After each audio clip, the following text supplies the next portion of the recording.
नमस्कार दर्शकों, बात आज की चैनल के कार्यक्रम टॉप 10 में आपका स्वागत है। मैं हूं निपुण भार्गव और पेश है अभी तक की 10 बड़ी खबरें।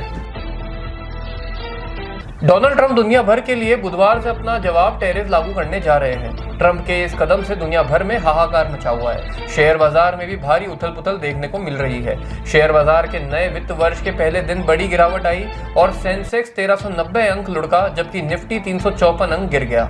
व्हाइट हाउस ने कहा कि राष्ट्रपति ट्रंप का बहुप्रतीक्षित टैरिफ कई लोगों की उम्मीद से पहले ही प्रभावी होने जा रहा है। व्हाइट हाउस की प्रेस सचिव ने बताया कि ट्रंप अपनी व्यापार टीम के साथ रणनीति को अंतिम रूप देने के लिए लगातार चर्चा कर रहे हैं और आज जवाबी टैरिफ लागू कर दिया जाएगा।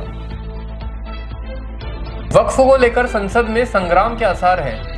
सरकार और विपक्ष में इसे लेकर घमासान मचा हुआ है। इस विधेयक को लेकर संसद में हंगामा लगभग तय ही नजर आ रहा है, क्योंकि सरकार इस विधेयक को पारित कराने के लिए संकल्प जता चुका है, जबकि विपक्ष इसका कड़ा विरोध कर रहा है। आज यह लोकसभा में पेश होगा, जबकि राज्यसभा में गुरुवार को इस पर चर्चा होने की संभावना है।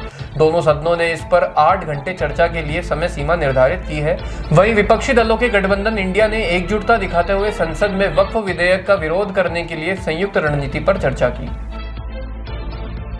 प्रधानमंत्री नरेंद्र मोदी और चिली के राष्ट्रपति गैब्रियल बोरिक ने व्यापार, रक्षा, महत्वपूर्ण खनिजों और स्वास्थ्य के क्षेत्रों में संबंधों को बढ़ावा देने पर ध्यान केंद्रित करते हुए व्यापक चर्चा की।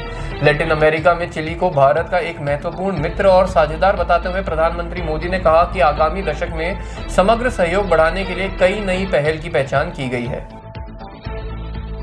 रिलायंस इंडस्ट्रीज के चेयरपर्सन मुकेश अंबानी के बेटे अनंत अंबानी 140 किलोमीटर की पदयात्रा कर रहे हैं। वे जामनगर से द्वारका जा रहे हैं। कल पदयात्रा के 5वें दिन तक वे 50 किलोमीटर की दूरी तय कर चुके थे। रास्ते में अनंत ने बूचड़खाने जा रही 250 मुर्गियों को बचाया और उन्हें दुगनी कीमत देकर खरीद लिया और आजाद कर दिया। वे एक मुर्गी को लेकर चलते भी दिखाई दिए। 10 अप्रैल को अनंत का जन्मदिन है और अनंत अपना 30वां जन्मदिन द्वारका में ही मनाएंगे। लोगों को ट्रैफिक और सिक्योरिटी के चलते मुश्किल का सामना न करना पड़े, इसलिए अनंत रात में यात्रा कर रहे हैं। मेरठ के सरथना में एक समुदाय के 4 युवकों ने हिंदू महिला के साथ गैंगरेप किया। पीड़िता को धोखे से आम के बाग में ले जाकर सामूहिक दुष्कर्म की घटना को अंजाम दिया गया। पुलिस ने चारों आरोपियों को गिरफ्तार कर लिया है। घटना ईद के दिन की बताई जा रही है। पीड़िता का कहना है कि 2 परिचित युवक उसे धोखे से आम के बाग में ले गए, जहां उनके 2 और साथी पहले से ही मौजूद थे। वहां चारों ने मिलकर उसके साथ सामूहिक दुष्कर्म किया। महिला की चीख पुकार सुनकर कुछ ग्रामीण इकट्ठा हो गए और उन्होंने पुलिस को इसकी सूचना दी। पुलिस ने ग्रामीणों की मदद से चारों आरोपियों को गिरफ्तार कर लिया। महाराष्ट्र के बुल्ढाणा में आज बुधवार सुबह भीषण सड़क हादसा हुआ। इस दौरान बस और एसयूवी की टक्कर में 5 लोगों की मौत हो गई। दरअसल खामगांव शेगांव राजमार्ग पर महाराष्ट्र राज्य सड़क परिवहन निगम की एक बस एक बोलेरो से टकरा गई थी, जिसके तुरंत बाद एक निजी बस ने दोनों वाहनों को टक्कर मार दी। जन सूरज पार्टी के संस्थापक प्रशांत किशोर ने वक्फ बिल पर नीतीश पर आरोप लगाया।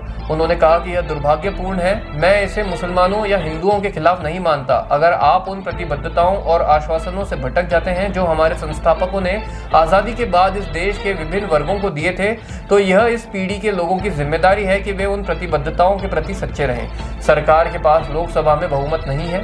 वह यह कानून इसलिए ला पा रहे हैं क्योंकि नीतीश कुमार जैसे लोग सरकार का समर्थन कर रहे हैं। अगर नीतीश जैसे लोग समर्थन में वोट नहीं करते तो सरकार इसे कभी कानून नहीं बना सकती। आरजेडी नेता तेजस्वी यादव ने कहा कि भाजपा नागपुर का कानून पूरे देश में थोपना चाहती है और यह असंवैधानिक विधेयक है। हम संविधान को मानने वाले लोग हैं। भाजपा के लोग नागपुर का कानून थोपना चाहते हैं, ये हमें कतई मंजूर नहीं है। हम गंगा जमुनी तहजीब में विश्वास करते हैं। हमारे देश की विविधता ही इसकी खूबसूरती है। हमने शुरू से ही संसद के दोनों सदनों के साथ साथ बिहार विधानसभा या बिहार विधान परिषद में भी इस विधेयक का विरोध किया है। आने वाले समय में भी इसका विरोध करेंगे।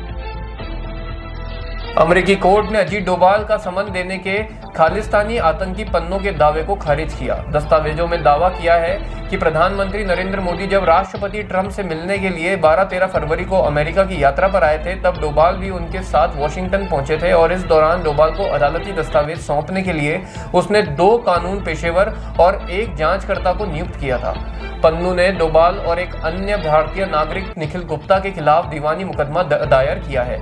गुप्ता पर आरोप लगाया है कि उसने अमेरिकी धरती पर पन्नू की हत्या की नाकाम साजिश में भारत के एक सरकारी कर्मचारी के साथ मिलकर काम किया था। अमेरिकी अदालत ने गुरप्रीत सिंह पन्नू के दावे को खारिज कर दिया है।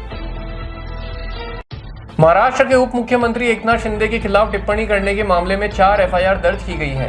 कामरा पहले ही मद्रास उच्च न्यायालय से 7 अप्रैल तक अंतरिम अग्रिम जमानत ले चुके हैं। कामरा से उम्मीद थी कि वह शुरुआती जांच में शामिल होंगे, लेकिन वह नहीं आए, इसलिए खार पुलिस ने उन्हें तीसरा समन भेजा है और उन्हें 5 अप्रैल तक जांच में शामिल होने के लिए कहा है। वहीं खार पुलिस ने कुछ दर्शकों को भी नोटिस भेजा है जो 2 फरवरी को खार के हैबिटेट स्टूडियो में हुए स्टैंड अप शो में मौजूद थे, जिसमें शिंदे के खिलाफ उन्होंने टिप्पणी की थी। टॉप 10 में आज के लिए इतना ही। कल फिर होगी आपसे मुलाकात, तब तक के लिए बने रहिए आपके अपने चैनल बादाची के साथ। धन्यवाद।